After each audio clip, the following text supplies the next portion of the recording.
This is the MECCANO modeler Bill Tickle, his third video about this particular machine.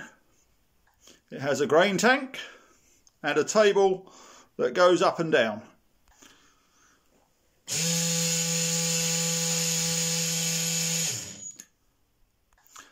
And back up.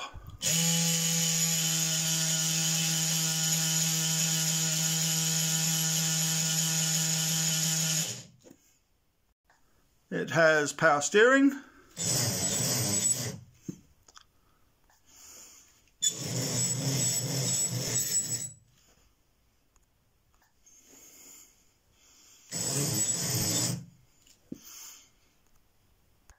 And underneath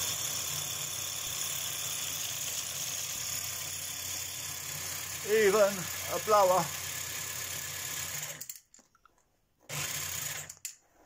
for the recycled seeds coming up the elevator for reprocessing. Remarkable, really. It's a proper job, that's for sure.